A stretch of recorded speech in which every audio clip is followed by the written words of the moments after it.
Welcome to the Tomorrow Zone Catalyst podcast. I'm your host, Deborah Rubin. What is going on with our brains? AI is no longer a hot new thing. It's not a flashy future consideration anymore. It's everywhere right now. And it's fast, it's powerful, and in many cases, it's incredibly helpful. And still, there's an important question we need to ask way more often. What are we handing over to AI without fully understanding it? AI is becoming embedded today in how we think, how we decide, how we create, and it's easier to default to what's convenient, to just trust the output of the AI, to move faster. But speed without awareness has a cost. And so today, Jenica and I are taking a step back to think about AI and better understand it, and more importantly, what it's doing to us.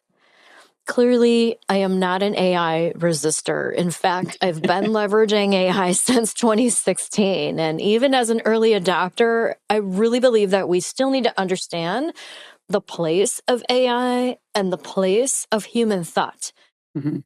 We need to understand what AI does well and what it doesn't do at all. And most of all, what it means for us as humans to take responsibility for judgment, context, and decisions that shape outcomes.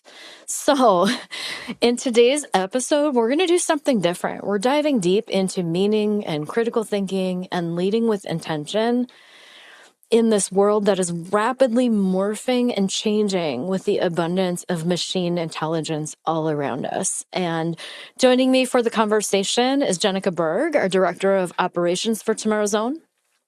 And I just have to share this. One thing I really love about Jenica is how she researches and how she thinks things through. She goes deep, and her curiosity is one of the things that has made her such a great AI power user.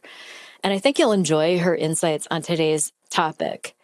So you may be interested to know that one of the things we regularly practice at Tomorrow Zone is trend scanning. And each month we get together as a team and we scan the environment for signals of change and trends to determine where we need to focus as individuals and as a team. And one of the outcomes is recognizing what AI is starting to do to human thought.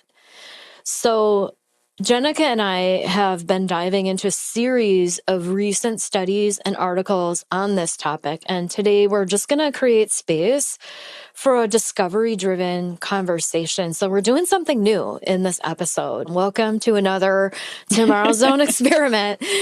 We're gonna explore what this rapidly advancing innovation really means for us and for the future that we want to shape. And so we've actually spent a few weeks working through these pieces that caused both of us to really pause and to question, and in some cases, really rethink our understanding of and our interaction with AI. So we're going to bring you into that conversation, and Jenica is going to lead us through the discovery. Jenica, I'm going to just turn it right over to you.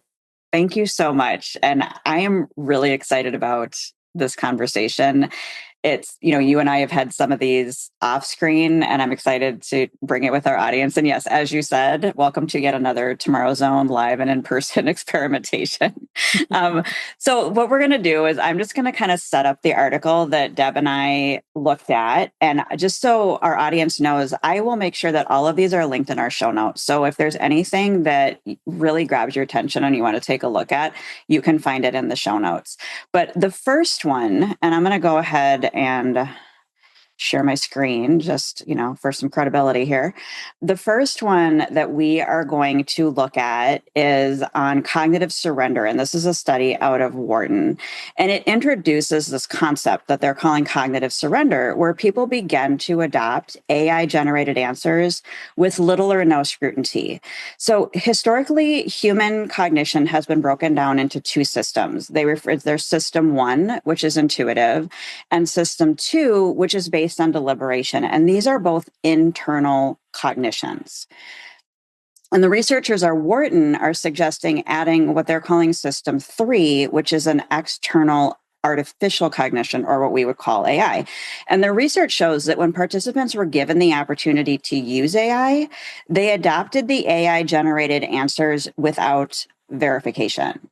And as you would expect, if the AI was correct, their accuracy improved. But when the AI was wrong, their accuracy dropped. But what was interesting is their confidence in their answers increased using the AI, whether they were right or wrong. They also found that participants were absorbing input from the AI, and it was beginning to influence both their internal intuitive and deliberative cognitive systems. So this suggests that AI isn't just supporting our thinking, it's actually starting to shape it. Deb, what stood out to you most from this idea of cognitive surrender? This really caught my attention because I am very invested in what's between my ears. And so, as a lifelong learner and somebody who like thinks for a living, this kind of scared me actually because I was really sort of jolted into an awareness that this could be an issue and recognizing what might be happening in my own use. And so I've actually, I feel like I've increased my guard in terms of how I'm interacting with AI, because the last thing I want is a machine to be shaping my thinking. I need to stay in the lead when it comes to my own thinking. We talk about thought leadership, and sometimes that's kind of a buzzword for, the cheesy stuff that you see, this flood of information on the internet. But when it comes to our collaborations with AI, we do need to be the thought leader. AI can be a great thought partner when it's used intentionally and carefully, but the last thing that I want to do is surrender my cognition to a machine. And so this really, I think, was a wake up call for me because it's very easy to get caught up in AI sessions. It's designed to hold your attention. Yeah, I would say this article haunted me is probably the word that I would use, because I read a snippet about it and kind of moved on, and it just kept coming up for me where I had to dig in and find that article. And Deb and I insisted on going old school with this. We printed them out, used a highlighter. Yeah. Because the idea of uploading this article to AI and going, tell me what this is about, was basically, that just was cognitive surrender. Yeah, totally. Yeah. But how was that for you? Because, we have been leveraging AI now actively on just about a daily basis for years. I'll be honest, it brought me back a little bit to some of my college days with reading some of the studies that I've read, but I enjoyed it. And it was an exercise in focus and actually, plus I'm an auditory learner. So anytime I'm actually using my eyes to read, it's an added point of friction for me, but I did enjoy it. And I actually went, actually doing the highlighting and all of that. And, I was trying to think of a practical application for this, because I think it can be very easy to just go, well, I don't do that. And I think one of the examples that I thought of is if I'm using Google Maps or Waze or, one of the apps that is supposed to be adjusting with traffic signals, is when it tells me to go a direction and I'm like, I know that's not right. That doesn't seem, I know where I live, and yet I choose to follow the AI instead of leaning, surely it knows something I don't know. When in actuality, it doesn't. I know my area. I know my context.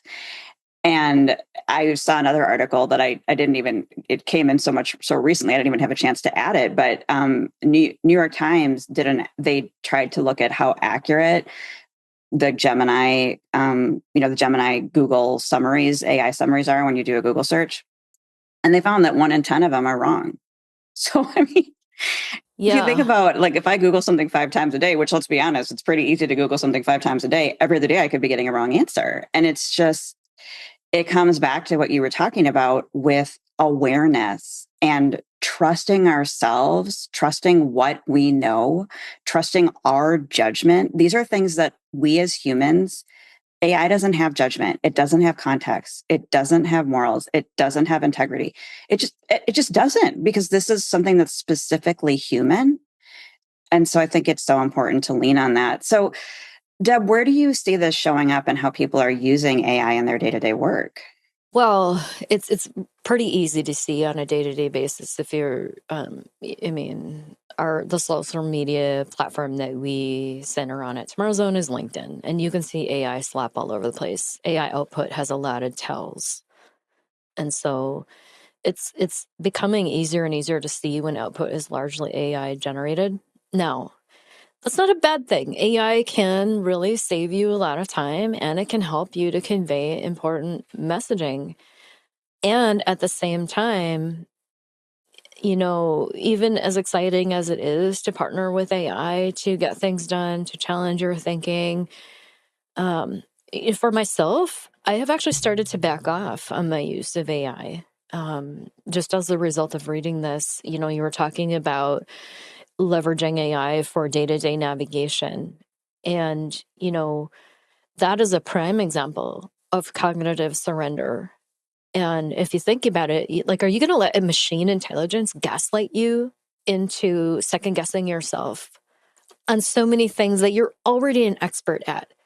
You know how to navigate to your own home, And so, like, do you really have to go to AI in terms of how you should respond to another human? Or can you just be more human in your communication? And so, I have started to find myself wanting to actually go back to, not using AI for many things. And then I'm more intentional about when I am using it. And when I am using it, it's AI is for execution of tasks where I want to do something that's complex, but I want to do it more rapidly. But it's not decision making, it's not judgment, it's not creation. And I think that that's like the biggest thing. I don't um I don't want to give up what makes us human, And so I think that as we move forward into this age of AI, we just have to be really careful about and intentional about the place of humans and the place of AI. And I know that there's this pressure for leaders to adopt AI as fast as possible. AI, all the things, automation everywhere. And still, I keep coming back to the question, which aspects of your business are really the most valuable to apply AI? And I do love the thought that we are moving into a new realm of thinking. We've got system one and system two, the intuitive and the deliberate thinking. And now we have this great new possibility of machine intelligence assisting our thinking with artificial cognition. It does open the door to new possibilities that we didn't have before. And still, as humans, we need to stay in the lead and we need to be careful about it. And we can't trust everything that comes out of the AI output. Yeah, and I tried to use this and just kind of do some self-reflection of when am I the most susceptible to moving into cognitive surrender. And this study looked at things like time restraint and different things like that. And I think for me, it's when I'm just kind of worn out. The cognitive load is too high. I'm feeling pressure. And I've realized it's just important for me to try and in that moment just be aware of that. And if it's something that can wait till the next morning when I'm fresher, great. If it's not, then even, we talk, I feel like every time you and I are on here, Deb, we're talking about the power of the pause. But even taking just 5 minutes, get up, get some water, let my dogs outside so that I have some fresh air, I'm moving a little bit. And then just that 5-minute reset can help me to be in a place where I can now bring my own system one and system two cognition to it and partner with system three, but not be as susceptible to cognitive surrender. That brings up a really a question that I have, and I wonder what you think about this. I'm going to totally go off script on you. So, if we think about how humans think, and just how much energy it takes for us to go deep in our thinking. When we're collaborating with System 3, when we're collaborating with AI, we're ideating and decision making at an accelerated pace that is unnatural for us.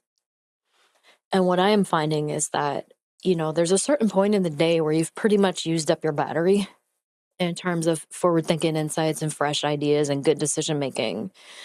And then you really need a break because you're human, you're not a machine. And I think Exactly. that window gets compressed if we're leveraging AI. And so, what you bring up, I think, is an important point. When are you most susceptible to cognitive surrender? And I think that one of the things that we may need to do in this age of AI is to step back and take a look at, okay, what gives me energy, what drains it, and what times of the day am I most suited to deep thinking on my own? When am I most suited to collaborating with AI? And when should I avoid AI because I might get caught up in Yeah. cognitive surrender because I'm exhausted? Yeah. I think that, and I think also the other question is how much does this matter? And let me give you an example of what I mean by that. So I think like around Easter time, we were putting together our Easter menu, and every Easter I have the question, how in the world did we land on ham as the go-to meat to celebrate a Jewish rabbi? How did we land here? Like, it's so ludicrous. And so, as one does, I Googled it. And, my husband and I were in the car, he was driving. So whatever. And I looked at I looked at what the summary was, and I'm like, that's interesting. And then I clicked on the link, and it was a Reddit post. And I realized that the entire AI summary came from that one Reddit post. So, maybe it was true, maybe it wasn't true. This was not a very important, it was just me looking at something out of curiosity. We got home, I let it go. It's not a huge deal. So that's something where maybe I adopt that, maybe I don't. It's not changing the way that I'm looking at life, right? So I think it's also a matter of how important is this? If it's really important, if you're making a decision for your job, for your family, for your future, for your business, you got to be really aware and careful about when and how and what. And let's not forget that we have humans in our lives. And if we don't, we need to find humans in our lives that we can have some of these important conversations, bounce ideas off of people that also have context and also have judgment and care about us as human beings. And if you don't mind, I think this actually dovetails perfectly into the next Yeah, I have so much article. to say on the last topic, but I think we could do another whole episode on that. So, Well, and I think let's set up the next it's one. going to come up. So I'm going to share my screen again here. So this next one, it discusses and explores how AI chatbots can be sycophantic, meaning they tend to agree with and validate users' beliefs. Even when the chatbots in this study were programmed and told to only give factual information, it still directed what factual information is and is not shared, thereby still causing bias. And so over time, this can create reinforcing feedback loops where people become more confident in their perspectives, even when those perspectives may not be accurate. And one of the things the study was looking as on the extreme end, it can actually create what they're calling AI psychosis. And what was surprising is that this can happen even with thoughtful, rational users. And some of the AI psychosis cases that they were looking at were people that had no prior history of any psychosis or mental health challenges. So, Deb, you and I have had a lot of conversations about this type of sycophantic behavior in our AI tools. And I know you have worked really hard to counteract it in your own work. What concerns you most about AI reinforcing our thinking instead of challenging it? This comes back to the tech first trap. It's so easy to look for the shiny object, for the next new hot hypey technology solution, and And, with so much pressure to AI, all the things, slamming AI agents into your world, where now AI not only is interacting with you, but it's actually, taking action on your behalf. Now, the challenge is, how is it swaying your thinking, and where are you unwittingly giving up human agency to an AI agent? And this is where, more than ever, you have to be so clear on who you are, what you believe, why you believe it, and what you stand for, so that you're not accidentally or inadvertently, pulled off course in your thinking through the confident output of AI. Because, as you mentioned earlier, a lot of these large language models are trained on slop. They're trained on Reddit, which I've heard in the past is like the bathroom wall of the internet. What's the quality of the data that it's trained on? And it will very confidently spout off a bunch of BS. And so your discernment meter has to be really, really strong, even when you're interacting with these AI chat sessions, especially because it will very confidently insert things that may not even be close to how you think. But if you're tired, if you're not aware, if you're in that space where you're more susceptible to cognitive surrender, you can actually get swayed into adopting what AI is saying as your own thinking. And it's very subtle, the way that it does it. And I don't think that there's evil behind it. But I do think that because, we need to, in our AI literacy, we need to be aware of how it works, what it can do, and what it doesn't do.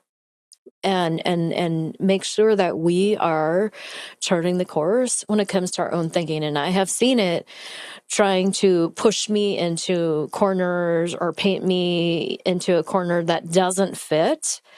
And when I dig in further, it's because of what it's trained on.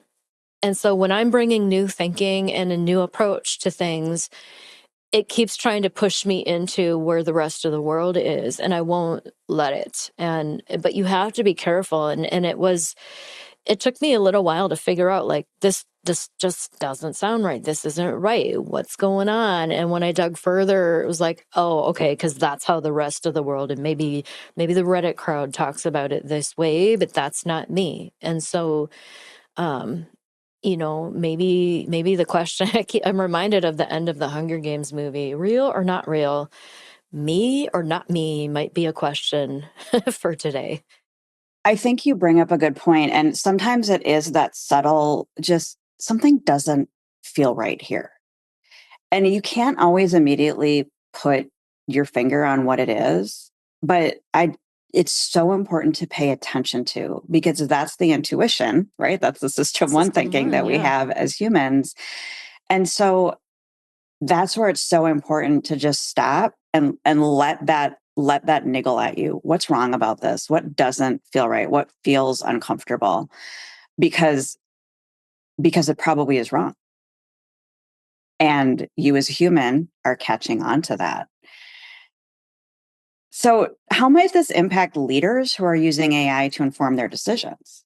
I think this is an area where you have to stay in the lead, and we just have to be really careful when it comes to decision making. And the way I think about it is, you need to have your guiding principles and your decision architecture in place before you introduce AI, so that you have a good foundation.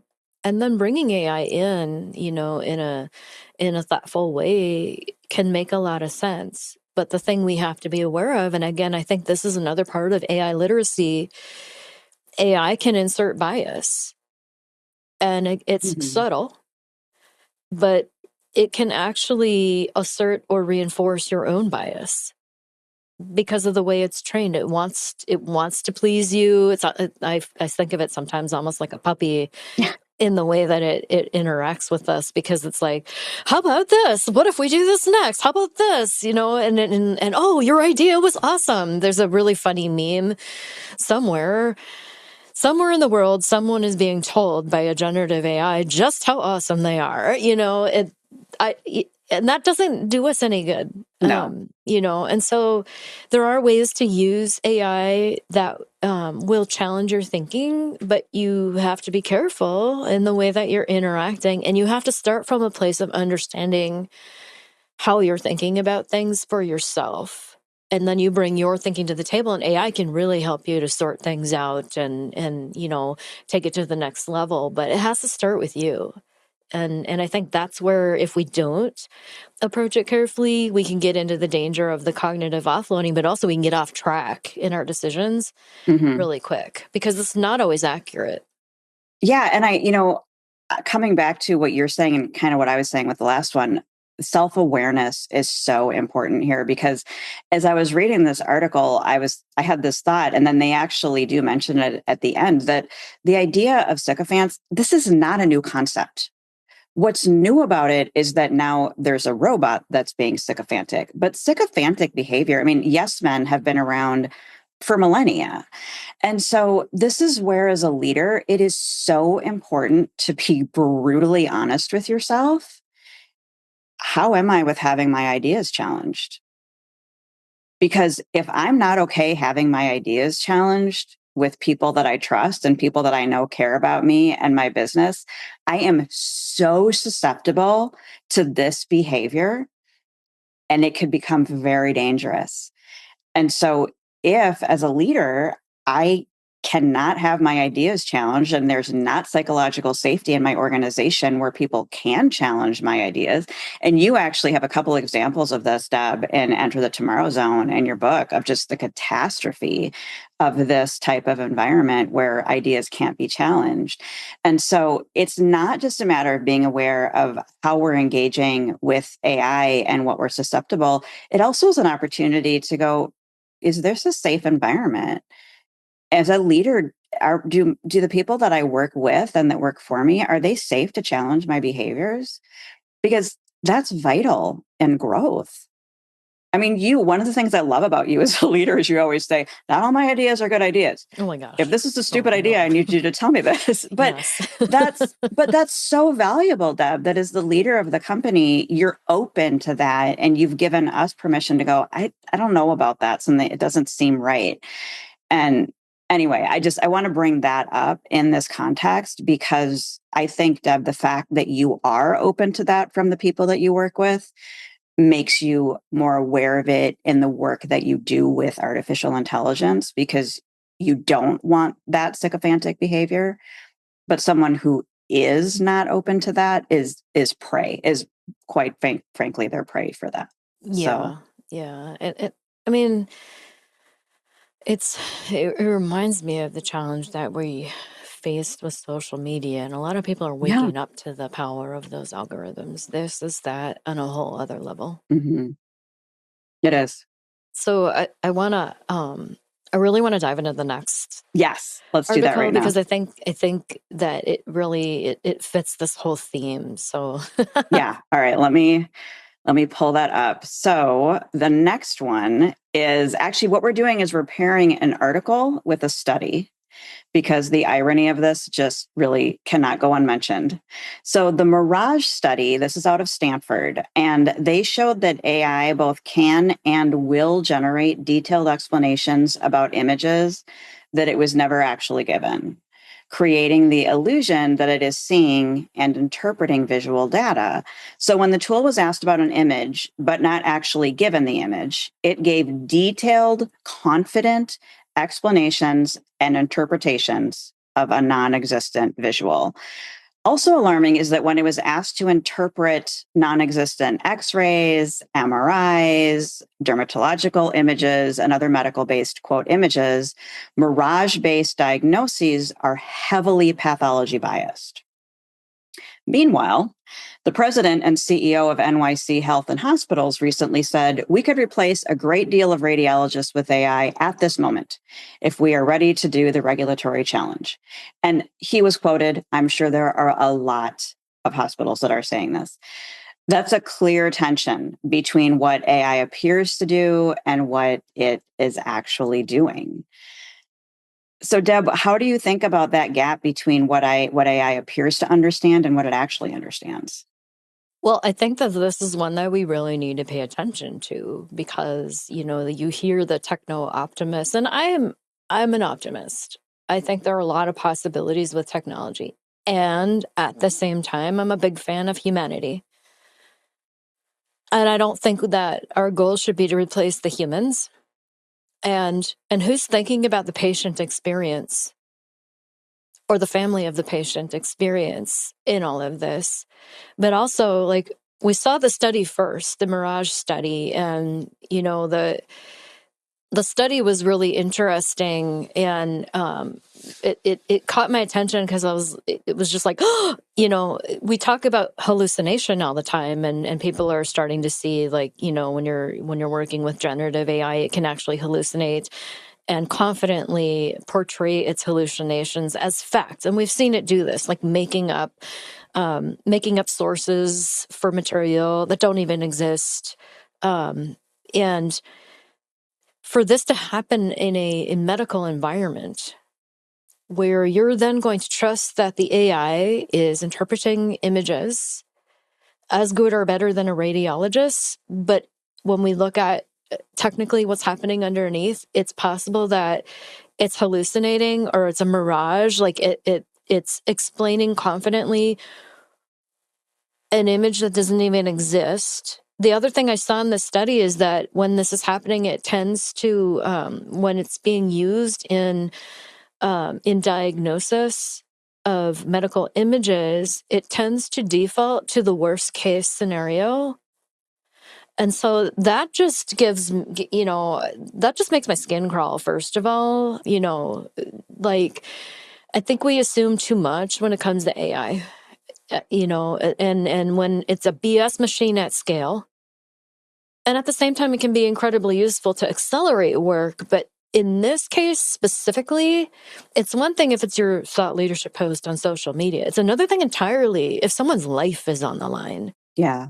And now you're being misdiagnosed, put through ridiculous amounts of trauma because a machine is driving the decisioning. Now, the thing that was even more creepy is, right after we saw this article, I saw somebody, announce, oh, we can replace radiologists with AI. And I'm like, replace? No, augment, maybe. And still, we have that whole cognitive surrender thing to consider. What happens when the radiologist is tired? Do they just default to, well, that's good enough, what the AI said? Or are you really going to take a look at it thoughtfully as a human with context and judgment and intuition and all three of the thinking systems? Remember, the AI only brings system 3. Mm-hmm. It doesn't do the other 2 like we do. It's a different type of a mind, a machine type of a mind. And so I just think that, there's a danger in outsourcing judgment to AI, especially when the stakes are super high. And I think the stakes are super, super high when it comes to somebody's physical life. And if you think about if the uploads of these images are automated and an automation gets broken, then there can be data that's being put out and nobody even realizes that it didn't have the image. So it's not just as simple as, oh, shoot, I didn't upload the image. If that piece is automated, this can be happening and nobody knows that it is. So people, we are unique. And it is important that we remain a part of all of these processes. What risks do organizations face if they move too quickly to replace human expertise with AI? I think it's similar when you lose human connection, meaning judgment, taste, you're going to lose your edge. AI is great at generating sameness at high speed. but the danger is losing your edge in favor of speed. And, think about just, a lot of the clients that we work with are in a relationship business, whether they're technology companies who want to help their end users to have a better experience with their technology solution, or it's a finance company that wants their customers to have a great experience with their financial solution. It's still a relationship business. And so your edge is going to be the customer experience. Even when it comes to what we can do with AI to automate and streamline our business operations, what about the employee experience? And this wasn't a part of our article set. I ran into this though recently. It was a video clip of an organizational psychologist, and she was talking about a use case that I hear quite often. What if we automate with AI in the contact center? And so the big ROI proposition for a long time was, well, we can give AI the easy stuff so that the humans are handling the tougher cases. But if you think about the human experience, when a person is calling into your call center, it's probably because the stakes are really high. It's complex. They're probably frustrated already. They've probably screamed, "Let me talk to a human," numerous times just to get to you. Now, what if your entire day is just only calls like that? And so you think you're saving time because you've got AI taking care of the easy wins, taking care of the easy calls. But now you have a human whose only job is every time they pick up that phone is to get beat up by another human for something they didn't even, a problem they didn't even cause, but they have to detangle it and they have to figure out how to please this customer.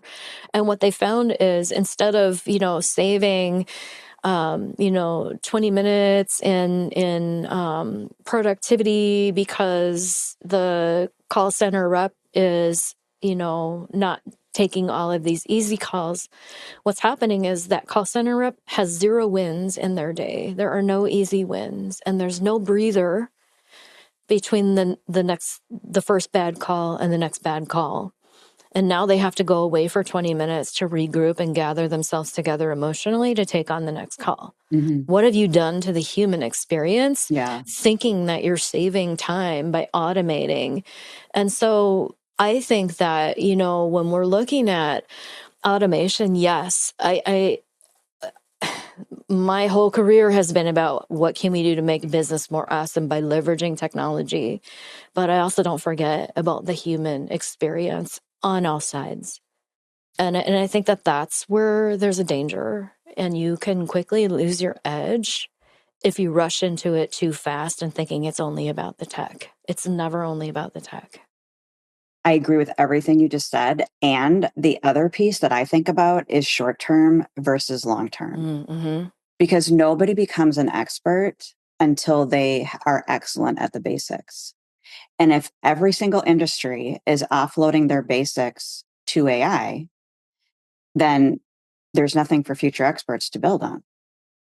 And we've got generations that are the experts that are retiring. And so what does that look like for industry when the people that are coming up have never had an opportunity to learn the basics, because that's the first thing you offload to AI?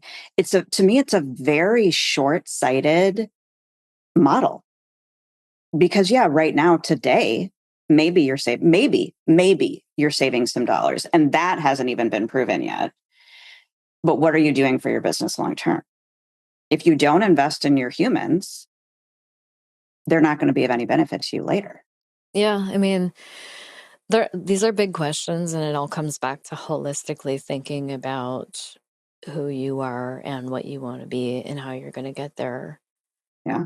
Zooming out and zooming in all at the Exactly. same time. Exactly. Well, let's look at our final article. This one it shifts the focus on how we think. And basically, it's arguing that in a world of fast AI generated content, we risk losing our ability to think deeply. Writing, the argument here is writing, especially in long form like essays, forces us to process ideas, challenge assumptions, and form our own perspectives. And it positions thinking as something that we have to actively practice. Deb, why does deep thinking matter more now as AI becomes more integrated into our work? Well, I mean, my first thought is, oh my gosh, what a competitive advantage if you're the one who still can think in a Right. world where others are cognitively offloading and surrendering to hmm AI hmm in a sea of sameness. And if you think about like the whole knowledge pool that AI is trained on, where's the new thinking? Where are the forward thinking insights? Where are the fresh ideas? It's just a bunch of same, same, same. And so I think that, you know, there really is an edge to thinking for yourself. And I keep thinking back to, and it was around 2020, I was talking about the World Economic Forum Future of Jobs report, and critical thinking skills was toward the top of the list in the jobs that would be most, or the skills that would be most valuable in 2025. Well, we're already in 2026 and we're seeing, oh my gosh, where's the critical thinking? We need critical thinking. And especially if we're going to be using tools like this, we still have to be critically thinking about not only how we interact with these tools and where we use them and where they're going to bring the most benefit, but what we think about the output. And so, I think that in this article, it was interesting. I just think that, we're going to see a time come where there's going to be even more value in human created content, human created experiences, the more human. Um, I just think that that's going to become more valuable. I agree. And I was reading something that was talking about how people are looking for, for example, social media posts that have the errors in it because it can show that it's human produced. There's a movie out right now that is getting rave reviews and it's absolutely beautiful. And one of the reasons is because there's no CGI. All of the sets are built. It's all practical. And it's just interesting how, I mean, we're what, 2.5 years from when ChatGPT was put out in the wild? Came Was out it in November of 2022. okay? So Yeah, three and a half about 3 years. years. Yeah. And already you're seeing this shift towards, but what about people? And what about authenticity? And I just think it's interesting that 3 years before this was even available to the general public, that report was saying critical thinking. That's what we need to be focusing on. And now more than ever, that has proved to be true. Mm-hmm. So, what does it look like to stay intentional and engaged in our own thinking while we're using AI? I just come back to where I started in this conversation. You have to commit to be the thought leader in your collaborations with this high powered tool, and really monitor and be thoughtful about your starting point for your AI sessions. And hmm I know, Jenica, you and I, we traverse across a bunch of different tools in our practice, and we're using this all the time. And still, I'm very thoughtful about, I'm becoming more thoughtful about how I'm managing my energy throughout the day. I don't want to start my day in an AI session because hmm what I've found is that it wears me out. So I think that, just I loved this set of studies that we dove into because it's really raised my awareness for that. And so, make sure that you're staying in the lead and you're bringing your thought to the table first. I'm starting to even more, I'll work in my paper notebook first, sketching up my ideas and then I'll bring it to AI, but I don't want to start with the AI. Yeah. So that's been one of the biggest shifts for me lately, and it's working really well.